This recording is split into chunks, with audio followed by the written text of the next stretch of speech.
Buenas a todos y a todas, bienvenidos a un nuevo vídeo. En este caso vamos a resolver el ponte a prueba del tema 3, la estructura atómica del sistema periódico.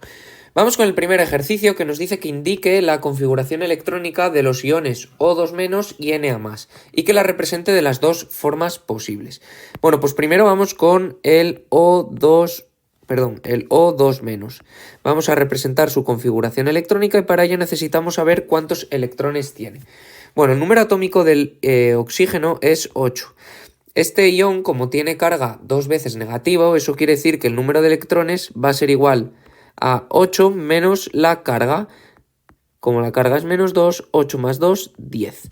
10 electrones posee, ya que tiene 8 protones, una diferencia de 2 electrones más que protones y por eso es dos veces negativo. Bueno, 10 electrones que tenemos que colocar. Los vamos a colocar siguiendo las tres reglas que hemos visto, que una es la energética, luego la exclusión de Pauli y luego la regla de Hund. Bueno, según el diagrama de Moeller hay que empezar a llenarlos, pues aquellos orbitales que poseen menos energía. De modo que el primero sería el 1s2, ya estaría lleno, el 1s, luego el 2s, que se llenaría con 2 electrones, que se llenaría con 6 electrones, que son justos los que me quedan, 2p6. Bueno, pues esta sería la configuración electrónica de ese ion, de ese anión oxígeno. También nos dice que la representemos de la otra forma posible. Bueno, vamos a hacer una flecha donde indiquemos hacia dónde crece la energía y el nivel menos energético sería el 1s, que lo tenemos lleno, pues le ponemos los 2 electrones con spin desapareado. Luego por encima de este tendremos el 2s, que también está lleno con 2 electrones desapareados, y un poquito por encima de este vamos a poner los 3 subniveles correspondientes al p, que como hay 6 electrones también están llenos. Bueno, pues esa sería la configuración electrónica según los subniveles energéticos. Y hacemos lo mismo para el sodio, para el catión sodio. El catión sodio, que lo representamos como Na+, tiene el sodio tiene como número atómico 11, es decir que tiene 11 protones, y en este caso el número de electrones es igual al número de protones menos la carga, que es 1, por tanto 10. Y efectivamente hay un protón más que electrones, por tanto la carga es positiva. Tenemos 10 electrones, por tanto podría volver a explicar que se va a producir el llenado por energías, pero es exactamente el mismo caso que el oxígeno, de modo que nos valdría las dos formas de expresar la configuración que tenemos a la izquierda. De modo que nos quedará esa configuración, ahí la tenéis, y la de diagramas nos quedará la misma, que no voy a volver a escribir. De modo que ahí tenemos la configuración electrónica de esos dos aniones, que es la misma, y encima al estar lleno el último subnivel, el 2, es una configuración de gas noble y sería la forma más estable en la que se encuentran dichos átomos. Bueno, vamos con el ejercicio 2 de este ponte a prueba. Me dice, voy a ir apuntando datos. Si la carga nuclear del cobre me dan la carga nuclear, va a ser la carga positiva, ¿vale? Porque ya está hablando solo del núcleo, donde solo hay protones y neutrones, y los neutrones no aportan nada a esa carga. Es de 4,646 por 10 elevado a menos 18 coulombios. Me preguntan que calcule el número de cargas nucleares que contiene el núcleo del átomo de cobre, es decir, cargas nucleares, es decir, cuántos número de protones. Queremos conocer el número de protones, porque me piden cargas nucleares que vamos a poder calcular nosotros simplemente sabiendo la carga que tiene un protón y la carga de todo el núcleo. Bueno, pues vamos allá. Como dato necesitaríamos la carga del protón. Bueno, el protón, que lo vamos a poner la carga del protón como Qp+, sabemos que es igual a la del electrón, 1,602 por 10 elevado a menos 19 coulombios, ¿vale? Pero en positivo. Pues simplemente tenemos que ver, hay que hacer un cambio de unidades. Sabemos que en el núcleo hay 4,646 por 10 elevado a menos 18 coulombios y lo quiero transformar a número de protones, simplemente sabiendo que 1,602 por 10 elevado a menos 19 coulombios es la carga de un protón. Y así, coulombios con coulombios se nos va y nos queda el resultado en protones, que lo hacemos si son 29 protones. Solución, por tanto, en el núcleo hay 29 protones. No podemos saber nada sobre los neutrones porque no nos dan ningún tipo de información acerca de ellos, solo nos dan información de la carga y son los protones quienes proporcionan dicha carga. Bueno, vamos con el 3. Dice que la figura muestra el espectrograma de masas de dos iones divalentes de un determinado elemento. ¿De qué elemento se trata? Bueno, nos muestra ahí una gráfica en el que ya sabéis que estos espectrogramas nos sirven para identificar los isótopos de un mismo elemento y nos muestran su abundancia relativa, es decir, respecto a 1. Lo de divalente quiere decir que es un ion con valencia igual a 2, ¿vale? Bueno, pues vamos a sacar los datos que tenemos de la propia gráfica. Lo que tenemos es que va a haber un ion que voy a llamar X, el ion X, cuya masa es 62,930 UMAS, tiene una abundancia relativa de 0,691. Y uno I, cuya masa es 64,928 UMAS, tiene una abundancia relativa de 0,309. Bueno, y me dice que ¿de qué elemento se trata? Bueno, pues lo que vamos a hacer es calcular la masa de dicho elemento, teniendo en cuenta que la vamos a calcular como media ponderada de sus isótopos. Bueno, pues la masa del elemento que vamos a llamar Z, que es el elemento que está compuesto por estos dos iones, por estos dos isótopos, será la masa del primer isótopo por su abundancia relativa, más la masa de su segundo isótopo por su abundancia relativa. Hacemos esta operación y sale 63,55 UMAS. Solución, por tanto, si vamos a la tabla periódica, el elemento que tiene 63,55 aproximadamente de masa atómica es el cobre. Por tanto, estamos ante el cobre. Y así estaría resuelto este pequeño ejercicio. Bueno, pues pasemos al ejercicio 4. Me dice, voy a ir sacando datos, como hago siempre, mientras leo. Considerando que la masa de un átomo de litio, bueno, me dan la masa del átomo de litio, es 6,015 unidades de masa atómica, reside totalmente en su núcleo, que el diámetro del núcleo es 10.000 veces menor que el del átomo, entonces el diámetro del núcleo es el diámetro del átomo partido por 10.000, ¿vale? Mucho más pequeño, lógicamente. Y sabiendo que el radio del átomo de litio, el radio del átomo es 0,15 nanómetros, calcula la densidad del núcleo de dicho átomo. Y luego, halla también la densidad de un átomo de litio, compárala y qué conclusiones sacas. Bueno, pues vamos allá. Tenemos que calcular, vamos a ir, como voy a calcular la densidad tanto para el núcleo como para el átomo, vamos a hacerlo por separado. Para el núcleo. Bueno, sabemos que la densidad de cualquier cuerpo se calcula, en este caso del núcleo, la vamos a calcular como la masa del núcleo partido por el volumen del núcleo. Bueno, necesitamos ambas cosas. Vamos primero con la masa. La masa la tenemos porque tenemos la masa de un átomo y me dice que toda la masa está en el núcleo. Lo que pasa es que yo la voy a querer sacar en kilogramos metro cúbico y me la dan en UMAS. Por lo tanto, lo primero que voy a hacer es pasar la masa de litio a kilogramos. Simplemente sabiendo que 6,015 unidades de masa atómica, que cada unidad de masa atómica son 1,67 por 10 elevado a menos 27 kilogramos. Hacemos esta operación y me sale que la masa del núcleo y la masa del átomo, que es lo mismo porque dice que reside toda ella en el núcleo, es 1,005 por 10 elevado a menos 26 kilogramos. Vale, ya tengo la primera parte, Vamos al volumen del núcleo. Bueno, el volumen del núcleo me dice que lo tome como si fuera una esfera, por tanto 4/3 de pi por el radio del núcleo al cubo. Vamos a ponerlo al cubo. Vale, pues será 4 tercios por pi. Y ahora el radio del núcleo. El radio del núcleo no lo tengo el del átomo, que es 0,15 por 10 elevado a menos 9 metros, pero me dice que el diámetro del núcleo es 10.000 veces menor y el radio, por tanto, también. Entonces, 10.000 veces menor hay que dividir entre 10.000 y esto al cubo. Hacemos esta operación de mates y nos sale que el volumen de un núcleo es de 1,414 por 10 elevado a menos 41 metros cúbicos, que lo he expresado todo en metros.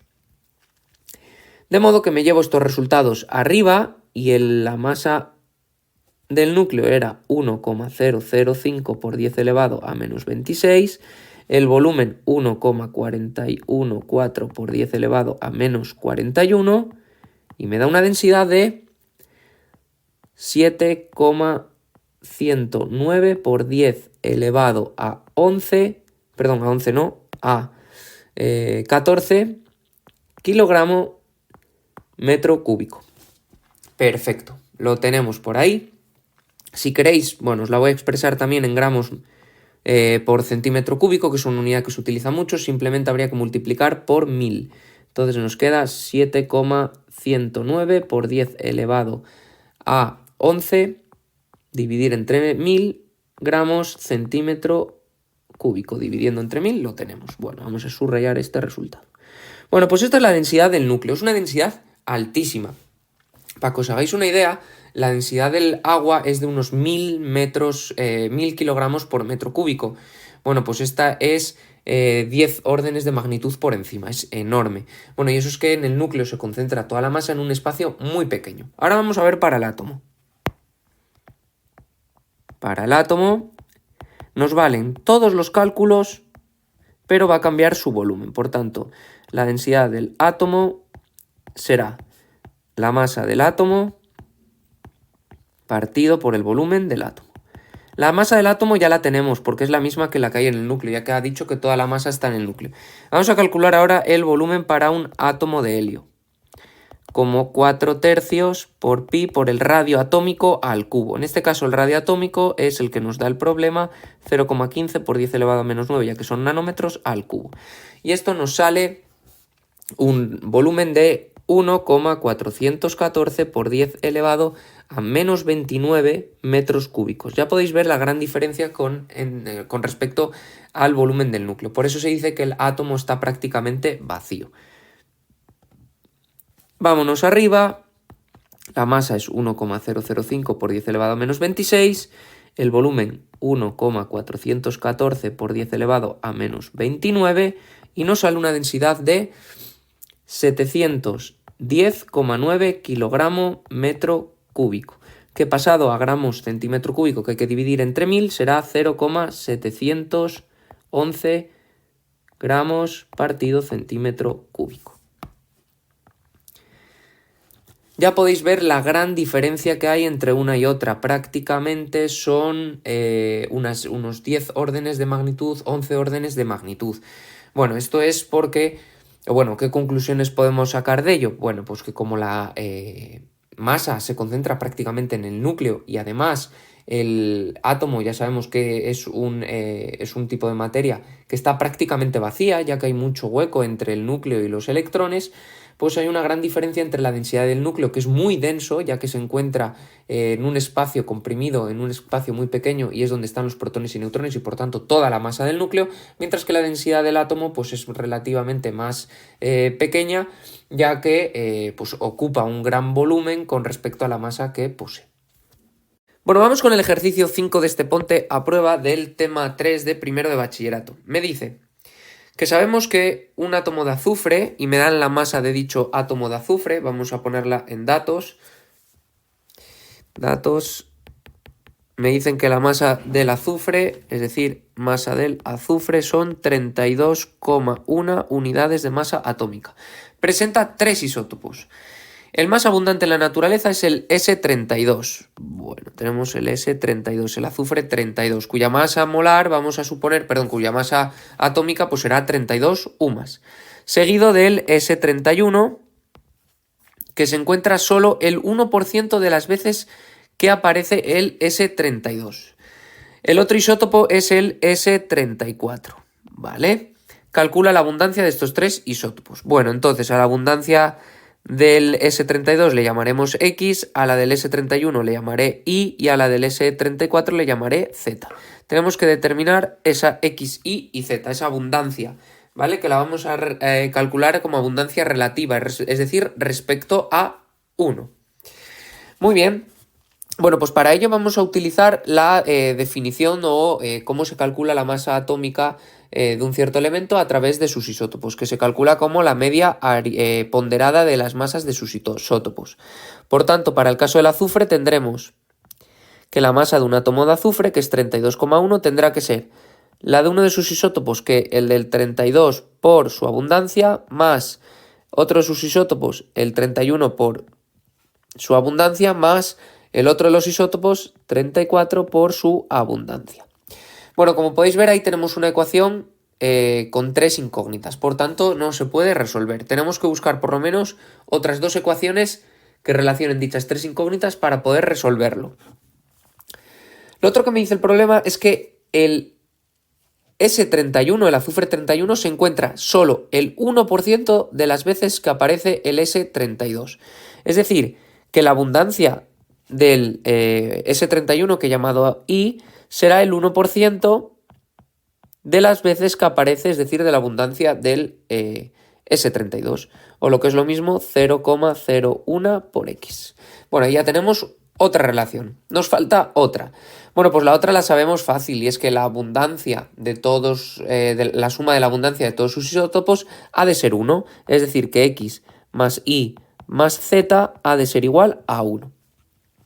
Y hemos construido ahí un sistema de tres ecuaciones con tres incógnitas, por tanto se puede resolver. En la ecuación número 2, que es la que tengo ahí, ya tenemos una de ellas en función de X. Perfecto, pues ahora lo que voy a hacer en la ecuación número 3 es dejar a Z en función de X también. Para ello, simplemente, donde pone X, pongo X, donde pone Y ya pongo la relación que he encontrado en la ecuación 2, 0,01X más Z igual a 1, y de aquí despejo Z. Z va a ser igual a 1 y menos 1,01X, ya que esto de aquí sería 1,01X que pasa restando. Por tanto, con esta relación de aquí entre Z y X, la que tengo en la ecuación 2 entre Y y X, me voy a ir a la ecuación 1 y sustituimos. Sustituyo en la ecuación 1. Bueno, al sustituir en la ecuación 1 tenemos lo siguiente. Tengo 32,1 en el lado izquierdo es igual a 32X más 31, y ahora donde pone Y voy a poner 0,01X más 34, y donde pone Z vamos a poner 1 menos 1,01X. Desarrollamos esa ecuación, 32,1 a la izquierda, 32X no cambia, ahora el 31 por 0,01 es 0,31X, más 34 por 1 es 34, menos 34 por 1,01X es 34,34X. Agrupo las X a la izquierda y los números las X a la derecha y los números a la izquierda. Por tanto, este número que está sumando pasará restando al otro lado. Y me queda al lado izquierdo menos 1,9 y al lado derecho menos 2,03 por X. Por tanto, X va a ser igual a menos 1,9 partido de menos 2,03. Me sale positivo y vale 0,936. Eso X. Y que simplemente es ese valor por 0,01, nos saldrá 0,0094, y Z, que es 1 menos 1,01 por X, vale 0,0546. Por tanto, la solución a este problema que me piden a la abundancia, que la voy a dar en tanto por ciento, es multiplicar esos tres números por 100, teniendo en cuenta que X corresponde al isótopo 32, por tanto el isótopo 32 muestra una abundancia del 93,6%, y corresponde al 31, que es una abundancia del 0,94%, y Z corresponde al 34, que es una abundancia del 5,46%. Y así tendríamos solucionado nuestro ejercicio. Bueno, vamos con el ejercicio 6. Dice, el espectrómetro de masa revela que el cloro tiene dos isótopos, el cloro 35, que es el más abundante, y el cloro 37. Entonces, ¿cómo es posible que el espectrograma de masas del dicloro muestre los tres picos que muestra la figura? Bueno, pues el dicloro sería esta molécula formada por dos átomos de cloro. Entonces, ¿por qué presenta tres picos si solamente tiene dos isótopos el cloro? Bueno, pues que el dicloro se va a poder formar por la unión de dos átomos de cloro. Y claro, como cada átomo de cloro puede presentar dos isótopos, podremos encontrar la unión del cloro 35 más el cloro 35 y nos dará un dicloro cuya masa es 70. Esta unión se correspondería con este pico de aquí. Podemos unir también el cloro 35 con el cloro 37 y en este caso formaría un elemento con una masa de 72, una molécula que sería ese de ahí, pero también podemos formar el cloro 37 con cloro 37, que mostraría una molécula cuya masa fuera esta de aquí. El más común de todos es la unión del cloro 35 con el cloro 35, ya que es el más abundante. El cloro 35 con el 37 se une, pero ya no tantas veces, y el 37 y el 37 es el menos abundante, ya que el isótopo cloro 37 es el menos abundante. Bueno, vamos con el ejercicio 7, que dice que de los cuatro números cuánticos del electrón más energético, es decir, el que posea una mayor energía, de los átomos neutros de los números atómicos 3, 6 y 18. Pues vamos allá. Lo primero que voy a hacer para tenerlo bien claro es construir la configuración electrónica de esos tres átomos que me ha dado el problema. Bueno, pues vamos allá con el de número atómico para Z igual a 3, es decir, uno que posee 3 electrones. Construimos su configuración electrónica y esta configuración electrónica es 1s2, 2s1. Ponemos los números cuánticos del más energético. Bueno, ya sabemos que la energía lo marca primero el nivel energético, que es el número que va aquí, y luego dentro del mismo nivel el subnivel, que va S, P, D y F, de menor a mayor energía. Por tanto, en este caso, el electrón más energético es este que se encuentra en el nivel 2 y en el subnivel P.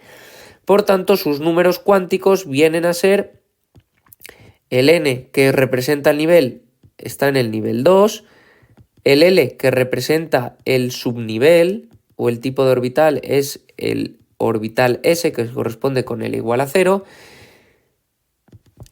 el M, que diría dentro de los orbitales qué orientación tiene. Bueno, pues en este caso, si está dentro del mismo nivel y del mismo subnivel, nos da igual la orientación para temas energéticos. En este caso, como solo hay uno, pues M ha de ser igual a 0, ya que M solo puede variar entre menos L y L, y el spin puede ser más un medio o menos un medio, como solo hay uno, más un medio. Más un medio. No el menos, no. Bueno, pues ese sería los números cuánticos que caracterizan al electrón más energético. Vamos con el siguiente, Z igual a 6. Construimos la configuración electrónica, 6 electrones. En este caso, ¿qué hay que repartir? Bueno, pues tenemos 1s2 lleno, 2s2 lleno, 2p, nos quedan 2, pues 2. Bueno, pues los electrones más energéticos son los que se encuentran en el nivel 2 y dentro del nivel 2 el que se encuentra en el subnivel P. Por tanto, estos dos electrones de aquí van a poseer la misma energía, más o menos, ¿vale? A nuestro nivel, la misma energía. Por tanto, vamos a caracterizarlo por sus números cuánticos. N va a ser igual a 2, ya que estamos en el nivel 2. L va a ser igual a 1, ya que el subnivel es tipo P. M, bueno, pues en este caso los dos entrarían en Px y en Pi, por tanto, M o puede ser -1 o puede ser 0. Y S ambos poseen el spin más un medio, ¿vale? Orientación hacia arriba. Perfecto. Y vamos con el último, Z igual a 18. En este caso tenemos 18 electrones que colocar, ya que el átomo es neutro, pues iría 1s2, 2s2, 2p6, ya van 10, 3s2, ya van 12 y 3p6. Por tanto, el más energético sería estos 6 de aquí. Vale, pues nada, vamos a ello, a determinar sus números cuánticos. Los 6 que se encuentran en los 3 tipos de orbitales P, el Px, el P y el Pz, poseen la misma energía. Por tanto, están en el nivel 3, n igual a 3, en el subnivel P, es decir, L vale 1, y ahora, como hay 6 electrones, pues pueden tomar cualquier valor de m, menos 1, 0 y 1. Y el spin puede tomar cualquier valor, el más menos un medio, ¿vale? Porque así, si os dais cuenta, lo que vamos a determinar son 6 combinaciones de esos 4 números cuánticos que representan esos 6 electrones que se encuentran en ese nivel. Bueno, vamos con el último ejercicio de este ponte a prueba, el 8, que dice: las siguientes configuraciones electrónicas corresponden a átomos neutros y nos dan ahí 4 configuraciones. Primero, que los ordenemos por orden creciente de la primera energía de ionización. Bueno, este ejercicio nos va a valer para repasar bastantes conceptos teóricos del último apartado del tema en el que hablábamos de cómo varían las propiedades de los elementos en la tabla periódica. De modo que vamos allá. Apartado A.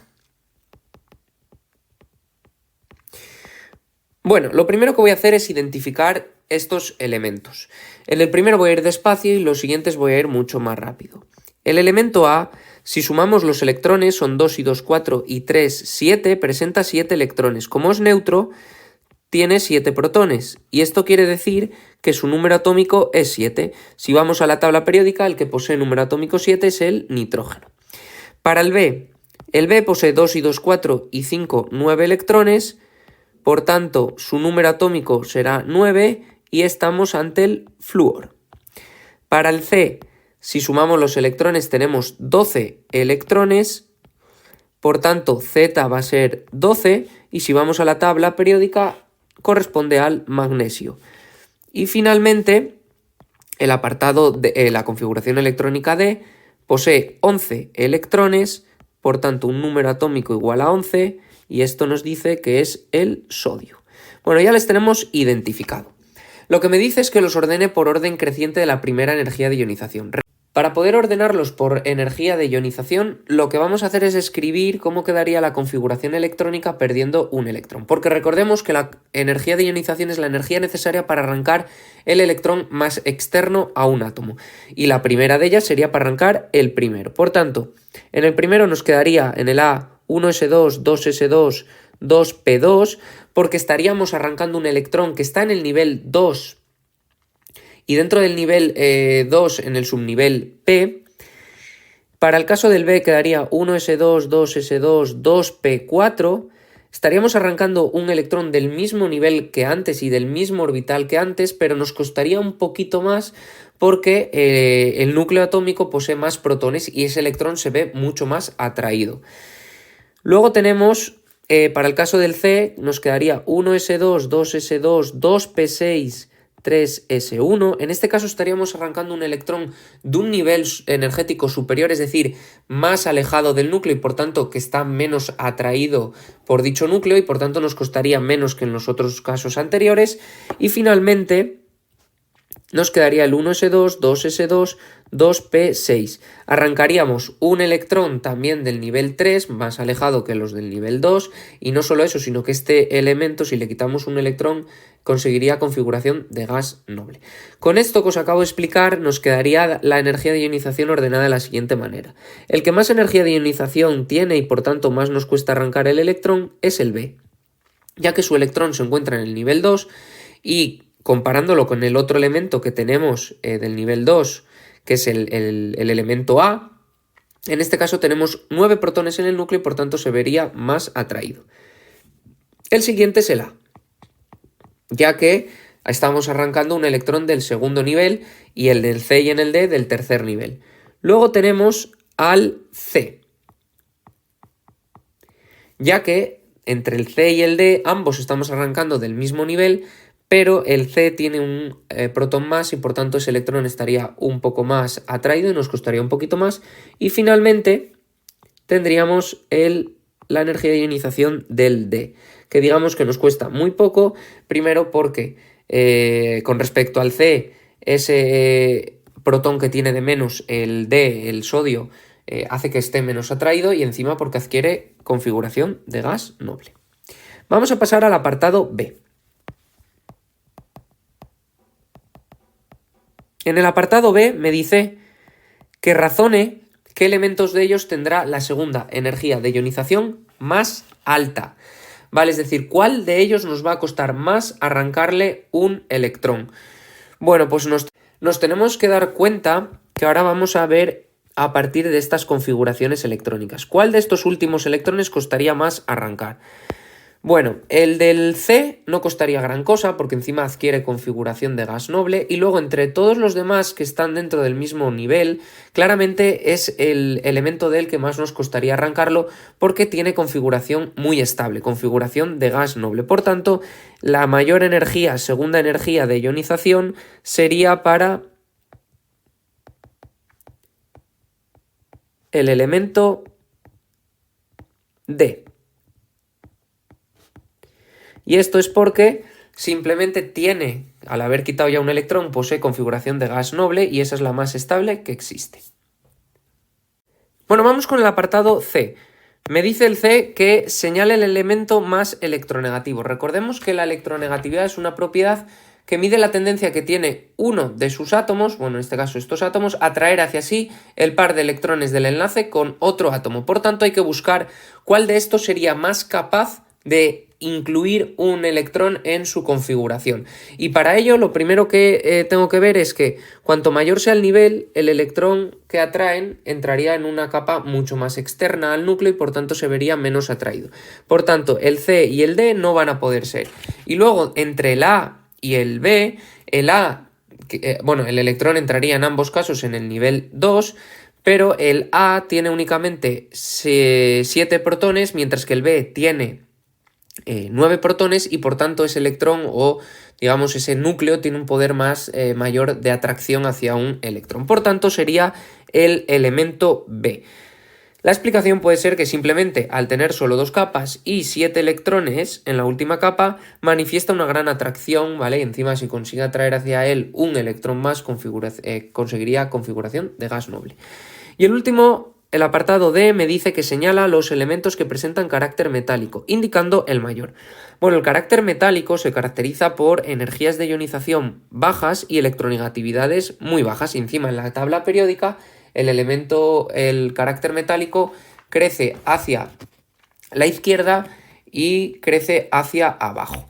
Por tanto, de a esos elementos, los que presentan energías de ionizaciones bajas y bajas electronegatividades son el C y el D, ¿vale? Por tanto, esos son los dos que presentan un carácter metálico y el mayor de ellos, como nos dicen que crece hacia la izquierda y el sodio está un poco, justo es el elemento que se encuentra a la izquierda del magnesio, sería el elemento D, el que presenta un mayor carácter metálico de los que están ahí. Bueno, pues con este ponte a prueba hemos acabado este simulacro de examen de este tema número 3, un tema mucho más teórico, pero que tiene bastantes cosas que razonar y entender. Espero que os haya... Si te ha gustado el vídeo, no olvides suscribirte a mi canal, darle a like y activar las notificaciones.